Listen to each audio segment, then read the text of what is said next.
मुख्यमंत्री जी का नाम लेता हूँ, मनोहर लाल जी का। मेरे को उनकी नीतियाँ पसंद है, उनकी पारदर्शी नीतियाँ मुझे पसंद है। जन्म स्थान गाँव डुड्डीवाड़ा, दादरी जिले का गाँव है, दादरी हल्के का गाँव है। मनोहर लाल जी मुख्यमंत्री जी की एक ही खासियत थी, उन्होंने योग्यता को ही पैमाना रखा। भगवान राम को एजेंडा बोलना उचित नहीं है। यहाँ के लिए कोई फाइल के बारे में कभी सोचा नहीं, यहाँ उद्योग खड़ा करने के बारे में कभी दिमाग में नहीं आया? ये मुख्यमंत्री, लोकप्रिय मुख्यमंत्री, यशस्वी मुख्यमंत्री, मैं उनको हर मंच, हर माध्यम से एक ही चीज बोलता हूँ, पारदर्शी मुख्यमंत्री। पिछले 47 साल से यही था, यही हूँ, यही रहूंगा। नमस्कार, मैं हूँ आपका दोस्त विनोद शर्मा और फिलहाल हमारे साथ स्क्रीन पर हरियाणा शहरी और औद्योगिक और दूसरी तरफ बात करें तो बुनियादी ढांचे के चीफ कोऑर्डिनेटर हैं। इंग्लिश में बात करें तो इसकी फुल फॉर्म आप तो समझ नहीं पाते, मुझे भी बड़ी मुश्किल हो गई याद करते करते, HSIIDC। तो फिलहाल जो कि औद्योगिक की फाइलें हैं, यानी उद्योग जो खड़े होते हैं हरियाणा में, उनकी फाइलें इनके आसपास होके निकलती हैं क्योंकि चीफ कोऑर्डिनेटर हैं। और आजकल चरखी दादरी वालों की उम्मीद है और उम्मीद फिलहाल इनके चेहरों पर दिख रही होंगी। बहुत सारे लोग आपको स्क्रीन पर दिख रहे हैं। तो सुनील जी, बहुत बहुत स्वागत है भिवानी अपडेट पर। क्या कुछ कहेंगे आज, क्या रूपरेखा चरखी दादरी के लिए तैयार की जा रही है? धन्यवाद शर्मा। आज का कार्यक्रम का हमारा उद्देश्य था नशा मुक्त दादरी। इस उपलक्ष्य में हम एक यात्रा निकाल रहे हैं जो दादरी शहर के आसपास के 65 गांव और शहर के 21-22 सारे वार्डों से होकर निकलेगी। माननीय मुख्यमंत्री मनोहर लाल जी ने 3 महीने पहले एक साइक्लोथॉन यात्रा निकाली थी, नशा मुक्त हरियाणा, जो हरियाणा के प्रत्येक जिलों के अंदर से गुजरी थी। अब हम उसको इंटीरियर में लेके जाएंगे, जिसकी शुरुआत हमने दादरी जिले से करी है। 65 के 65 गाँव में नशा मुक्त दादरी अभियान के तहत यात्रा जाएगी और लोगों को नशा मुक्त करने के अभियान में जागरूक करने के लिए इस यात्रा को निकाला जा रहा है। उसी संदर्भ में हमने आज दादरी शहर से देवकीनंदन शर्मा जी को उस यात्रा का संयोजक का दायित्व दिया है और वीरेंद्र जोगी जी हैं, हमारे पार्षद हैं अभी वर्तमान में, उनको सह संयोजक बनाया है। जी, तो फिलहाल क्या मानते हैं, हरियाणा में स्थिति कैसी है? बहुत सारी पार्टियां बात करती हैं, विपक्ष आपको घेरता है, आप चाहे कहें ना कहें लेकिन बीजेपी का हिस्सा जरूर कहे जाते हैं लोगों की नज़रों में। तो क्या कुछ कहेंगे, हरियाणा में नशे की स्थिति कैसी है और उसको इन यात्राओं से टाला जा सकता है, बदला जा सकता है? देखो, 2 चीज़ें होती हैं। आज लोगों को जागरूक करना सरकार का काम है। मैं स्वयं सरकारी कर्मचारी हूँ। आप एक विशेष माध्यम के द्वारा उसको रोक सकते हैं, अवेयरनेस ला सकते हैं, सख्त कानून बना सकते हैं, कानून की पालना करवा सकते हैं, लेकिन लोगों को भी इसमें भागीदारिता दिखानी पड़ेगी। जब तक हम अपने परिवारों के बीच में बैठकर नशे के बारे में बात नहीं करेंगे, उसके अवगुण, नशे के नुकसान अपने परिवार में, अपने समाज में, अपने गांव में, अपने प्रदेश में नहीं बताएंगे, सरकार प्रयास कर सकती है। सरकार अकेला कोई काम नहीं कर सकती। जब तक जनता का सहयोग उसे प्राप्त नहीं होगा, वो मुहिम, कोई भी योजना आगे नहीं बढ़ सकती। उसी कड़ी में हमने दादरी से शुरुआत करी है। 3 मार्च 2024 को इस यात्रा का समापन होगा। बोंद में कार्यक्रम होगा और बहुत बड़े व्यापक स्तर पर कार्यक्रम होगा। लोगों में पूरा जोश है अभी से उस कार्यक्रम के लिए। बोंद हल्के में, हल्के का बड़ा गांव है बोंद, उस बोंद में भी जब मैं पहली बार गया तो बोंद में कई लोगों ने कहा कि बोंद में नशा घर घर पहुंच गया। तो उसी दिन से मेरे मन में कल्पना हो गई थी कि बोंद में कोई नशा मुक्ति के तौर पर कोई बड़ा कार्यक्रम करेंगे। तो उसको हमने कार्यक्रम का नाम दिया है परिवार मित्र सम्मेलन, ताकि परिवार और मित्रों को जोड़कर नशा मुक्त दादरी बनाया जा सके। तो किस तरीके से देखते हैं, हालांकि लोग जरूर इस यात्रा को, सुनील डुड्डीवाला कहते हैं कि नशे से तो दूर हो जाएगा दादरी, लेकिन सुनील डुड्डीवाला के नज़दीक, और सुनील डुड्डीवाला खुद भी दादरी के नज़दीक आना चाहते हैं इस यात्रा से। कहीं ना कहीं राजनीतिक दौर है और राजनीतिक समय चल रहा है, ये साल राजनीति वाला है, तो इसमें बहुत सारे कयास लगाए जाते हैं। कोई भी व्यक्ति थोड़ा बहुत जोड़ तोड़ करता है, सीधा नजर आता है कि 2024 की तैयारियां कर रहा है। सुनील डुड्डीवाला का क्या मनोदशा इसको? देखो, मैं नज़दीक दूर कहाँ गया था। मेरा जन्म स्थान गांव डुड्डीवाड़ा, दादरी जिले का गांव है, दादरी हल्के का गांव है। तो व्यक्ति नज़दीक जब आए ना, जब मैं कोई कलकत्ता हूँ या मैं, ऐसा कोई मेरे जीवन में हफ्ता नहीं बीता जब मैं मेरे गांव में नहीं आया हूँ। गांव में आओगे तो आप अपने परिवार में भी जाओगे, अपने दोस्तों के बीच भी जाओगे, आप लोगों के सुख दुख में भी जाओगे। ऐसा नया नहीं है कि मैं आज ही दादरी में प्रवेश किया। पिछले 47 साल से यहीं था, यहीं हूँ, यहीं रहूँगा। तो क्या चुनाव के लिए मजबूती दिखाने का ये वक्त है और साइकिल यात्रा भी उसी का हिस्सा है? नहीं, मैंने तो कभी नहीं कहा। मैं कितनी दिन से दादरी घूम रहा हूँ, मैंने कभी भी चुनाव या किसी पॉलिटिकल पार्टी का नाम नहीं लिया। हाँ, मैं मुख्यमंत्री जी का नाम लेता हूँ, मनोहर लाल जी का। मेरे को उनकी नीतियाँ पसंद है, उनकी पारदर्शी नीतियाँ मुझे पसंद है। आज अब जब इलाके में जाते हैं, किसी गांव में भी जाते हैं, मैं पूछता हूँ क्या हुआ आपके गांव में, सबसे पहले टूटते ही लोग कहते हैं हमारे गांव में 25 बच्चे लगे हैं। मैंने पूछा उन पैसे, किसी बच्चे के पैसे लगे ना? ऐसे ऐसे बच्चे मिले जो HCS लग गए, DSP लग गए, इंस्पेक्टर लग गए, ASI लग गए, क्लर्क लग गए, कांस्टेबल लग गए, टीचर लग गए, TGT लग गए, PGT लग गए। हर जगह से हर तबके के बच्चे लगे। सबकी खासियत क्या थी? मनोहर लाल जी मुख्यमंत्री जी की एक ही खासियत थी, उन्होंने योग्यता को ही पैमाना रखा, किसी की कोई सिफारिश नहीं मानी। सबसे प्लस पॉइंट था, किसी का सरनेम देखकर ना तो उसको रोका गया न उसको लगाया गया।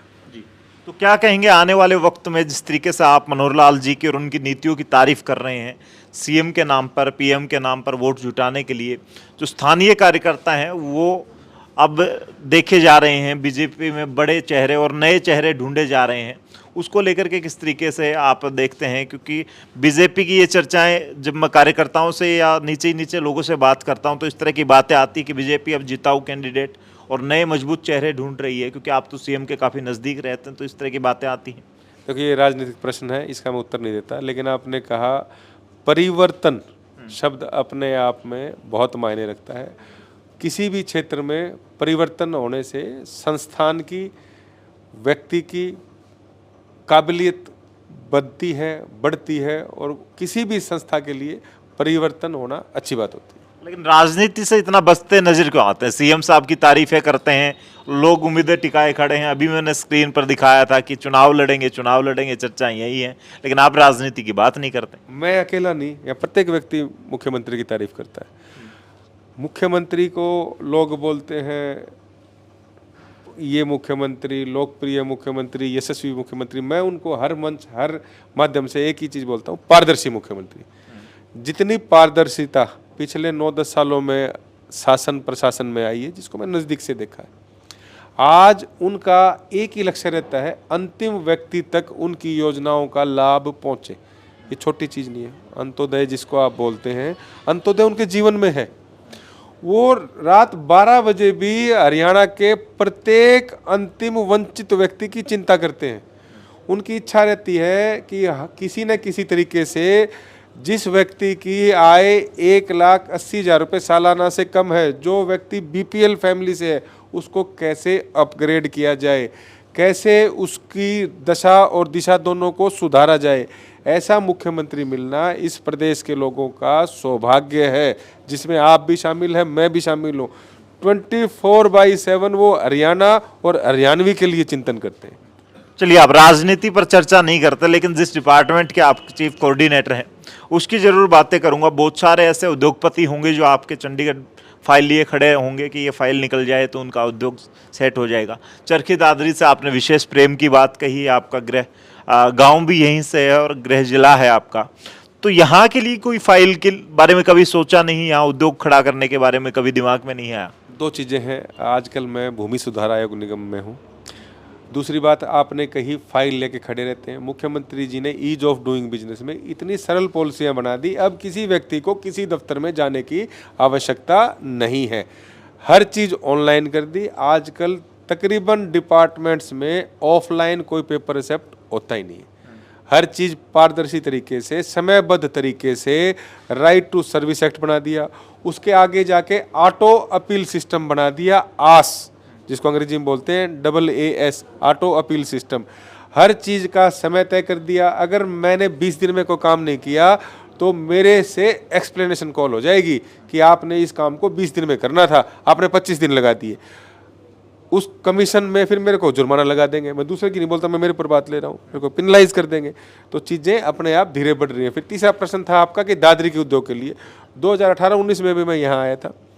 CCI की फैक्ट्री में हमने एक्सप्लोर किया था कि यहाँ इंडस्ट्रियल एरिया बना दिया जाए, लेकिन वो भारत सरकार के हैवी इंडस्ट्री मिनिस्ट्री के डिपार्टमेंट की ज़मीन थी। मुख्यमंत्री जी ने प्रयास किए, DO लेटर लिखा। उस टाइम तत्कालीन भारी उद्योग मंत्री थे श्री अनंत गीते, शिवसेना के कोटे से थे, उनसे भी मुलाकात हुई। सरकारों में चीज़ें उलझ जाती हैं। तो अब हमारा प्रयास ये रहेगा, उद्योग धंधे जब तक फलेंगे नहीं, रोजगार नहीं आता। तो दादरी जिले में अब लैंड एक्वायर तो किसी की कर नहीं सकते, डिस्ट्रेस सेल मुख्यमंत्री जी ने बंद कर दी, ई भूमि पोर्टल बना दिया, स्वेच्छा से किसान अपनी जमीन बाजार भाव पर सरकार को देगी, एक्विजिशन के इन्हांसमेंट के चक्कर खत्म हो जाएंगे, कोर्ट केस खत्म हो जाएंगे, आपसी रजामंदी से जमीन मिलेगी, उस पर यहाँ कोशिश रहेगी एक इंडस्ट्रियल सेक्टर काटा जाए, पूरा प्रयास। लेकिन जब तक भागीदारिता दोनों तरफ से नहीं होगी, चीजें आगे नहीं बढ़ती। लेकिन ये भागीदारी एक्सपोज करते हैं। बचपन में आप जब पढ़ते थे स्कूल में, हम भी पढ़ते थे, कहते कि एक्सपोज करो कि आप सीएम बन जाओ, पीएम बन जाओ, आप बन जाएं यहाँ से एमएलए, तो यहाँ का सुधार हो सकता है। हम इमेजिन की बात करें। देखो, जरूरी नहीं है कि सुधार करने के लिए आपको कुछ ही पद की आवश्यकता हो। सुधार करने की ललक इंसान के अंदर वैसे भी होनी चाहिए। जरूरी नहीं है कि आप एमएलए एमपी बन के सुधार कर पाओ। एक बाबू है जो कलरक है, वो समय पर अपने काम का निष्पादन कर दे तो राष्ट्र की उन्नति में उसका भी योगदान होता है। आप सही प्रश्न करें, सही जगह पर व्यक्ति को टोके, इससे भी व्यक्ति का सुधार होता है, समाज का सुधार होता है। अब ये भाई कैमरे में कैद कर रहा है, ये अपने आसपास नशे को कैद करे, अपने आसपास जो गलत काम हो रहा है उसको रोकने में सहयोग की भूमिका निभाए, तो सुधार तो कहीं भी हो सकता है। अब जैसे सरपंच साहब बैठे हैं, सरपंच साहब के गांव में कोई विकास कार्य हो रहा है गांव सौफ में, अगर वो काम ठीक तरीके से नहीं हो रहा, खड़े होकर उसका विरोध करना, वो भी आप एक सुधारात्मक चीज कर रहे हो। सरपंच अपने गांव की इकाई का मुख्यमंत्री का प्रतिनिधि होता है, अगर वो पारदर्शी तरीके से सब कुछ काम करें, वो भी सुधार हो सकता है। पद पर रहना हो या बनूंगा तो सुधार करूंगा, ये चीजें कल्पनीय हैं।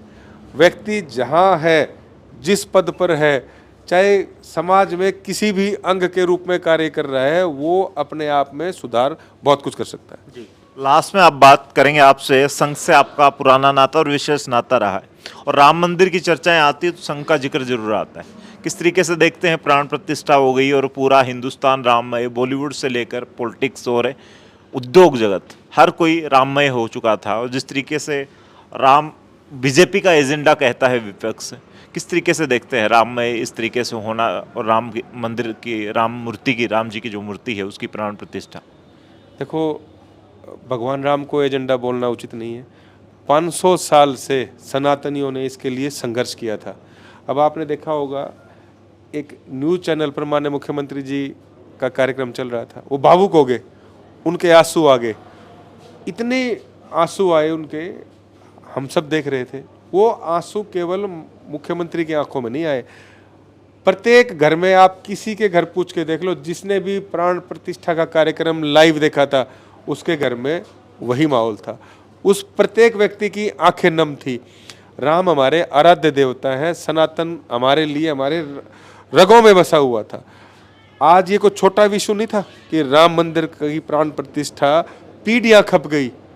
500 साल से कितने लोगों ने अपना जीवन बलिदान किया होगा, कितना संघर्ष होगा, चाहे संघ हो, चाहे आप अभी भाजपा का नाम ले रहे थे कि उसके एजेंडे में है। ये तो मैं कहता हूं कि भाजपा के लिए गौरव का विषय था कि भगवान राम के लिए वो काम आए, उनके हाथों से ये चीजें आगे चली हैं।